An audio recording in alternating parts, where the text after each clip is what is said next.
Élodie Gentina, bonjour. Bonjour. Vous êtes professeure à l'IESEG School of Management, vous êtes fondatrice d'EG Consulting et vos travaux portent sur la génération Z essentiellement. Alors la génération Z, c'est cette génération née après 95 que l'on dit digital native. On va s'intéresser aux stéréotypes qui concernent cette génération Z. Le premier stéréotype que je voudrais évoquer avec vous, c'est cette dépendance au smartphone qui caractériserait cette génération Z. D'abord, est-ce que c'est une réalité ? Effectivement, oui, le smartphone fait partie intégrale de la vie des Z. Il a même plutôt, je dirais, envahi leur vie. Alors si on prend des chiffres clés, plus de 80% des jeunes de 12 à 18 ans sont équipés d'un smartphone aujourd'hui. Et plus on avance dans l'âge, plus ce pourcentage augmente. On est à 49% pour les collégiens en 6e et on arrive à 95% pour les lycéens. Les médias, la presse notamment, s'empare du sujet en avançant qu'une nouvelle forme de dépendance technologique voit le jour aujourd'hui. La dépendance au smartphone touche de plein fouet cette génération Z. En France, les chiffres sont élevés. J'ai mené une étude sur ce sujet auprès de 200 jeunes âgés de moins de 20 ans et 78% des jeunes se disent accros, dépendants à leur smartphone. Un autre chiffre qui surprend est que 44% d'entre eux dorment avec leur smartphone sous l'oreiller. Oui, effectivement. Comment est-ce qu'on peut définir cette dépendance ? Être accro à son smartphone, cela signifie être incapable, par exemple, de passer 1 heure sans consulter son smartphone. Donc les Z consultent leur smartphone 150 fois par jour en moyenne, ce qui est énorme. Être accro au smartphone, c'est aussi, par exemple, être énervé quand on est à court de batterie, ou quand on n'a pas de réseau, ou simplement quand on ne peut pas s'imaginer de vivre sans le smartphone. Aujourd'hui, on a même inventé un nouveau terme pour désigner cette phobie de ne pas avoir son téléphone portable à portée de main. C'est la nomophobie, no mobile phobia.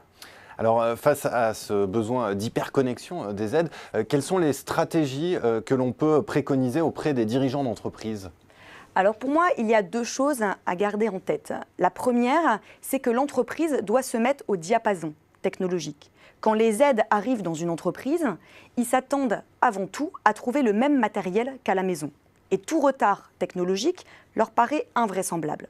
Deuxièmement, pour ce qui est des outils, il faut savoir que la messagerie instantanée va se substituer, et se substitue d'ailleurs déjà aujourd'hui, aux anciennes méthodes de communication, telles que le mail traditionnel. 61% des jeunes que j'ai interviewés sur une étude portant auprès de plus de 2300 jeunes montrent que le mail sera totalement remplacé par la messagerie instantanée. Les Z ne veulent plus passer par l'écrit. Ils ont envie de passer par l'oral, l'image, la vidéo, la visio. Et la messagerie instantanée, qu'on connaît tous comme Facebook Messenger, Slack ou encore Telegram, sera au cœur de l'efficacité en entreprise. Même si, bien évidemment, on doit faire attention à certaines dérives de ces applications. Alors, il y a une autre question qui se pose, c'est quelle est la part d'humain, entre guillemets, de relations face à face qui reste néanmoins valorisée par les Z ? Est-ce que cette part tend à se réduire ou est-ce qu'on est encore là dans le stéréotype ? Alors je dirais non, au contraire, la transformation numérique qui s'opère en entreprise doit justement se centrer avant tout sur l'humain, le relationnel, la collaboration, la co-création. On peut en effet se poser la question de savoir si les Z sont prêts à basculer totalement sur Internet et à se rendre dans des magasins 100% digitalisés, sans personnel, sans vendeur, comme par exemple Amazon Go. La réponse n'est pas totalement.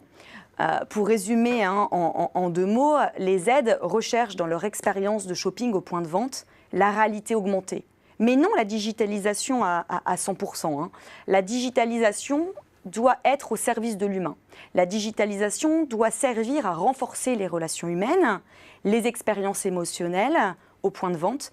Et d'ailleurs, un chiffre clé le démontre, près de 60% des Z rêvent que des pure players ouvrent des magasins physiques. Le concept de magasin éphémère, les pop-up stores par exemple, fait aussi fureur. Le clivage off-on n'existe plus aujourd'hui. Le Z est au centre de tout et on parle d'omnicanalité. Alors, comment est-ce qu'on peut rapprocher le Z en tant que consommateur et en tant que futur collaborateur de l'entreprise ? Comment est-ce qu'on peut articuler tout cela pour en faire un levier de performance pour l'entreprise ? Je dirais que le modèle de commerce de demain pour les Z, c'est un modèle phygital. Un modèle qui combine le offline, le online, le physique, le digital, un modèle plus humain, plus personnalisé et un modèle aussi qui est beaucoup plus dans l'expérience client. Le magasin est en train de devenir et deviendra demain un lieu de vie, un lieu de socialisation, un lieu de découverte, un lieu où on cherche à expérimenter son autonomie, où on cherche à appliquer son expertise.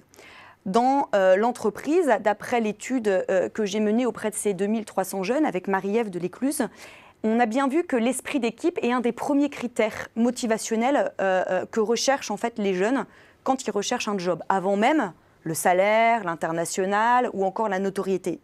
Et donc, dans un monde de plus en plus changeant, numérique, qui entraîne une perte de repères, le futur collaborateur Z est en fait en quête de sens. Il a besoin d'exercer une mission qui s'inscrira dans l'action collective, dans l'action sociale. Le travail est en fait, en quelque sorte, à réenchanter. C'est ce qu'a fait par exemple l'association Vendredi, qui offre aux jeunes la possibilité de donner du sens à leur action sous le format 4 jours en entreprise et 1 jour en association. Eh bien, merci beaucoup Élodie Gentina pour ce décryptage qui va nous aider à dépasser les stéréotypes sur cette génération Z. Merci encore. Merci à vous.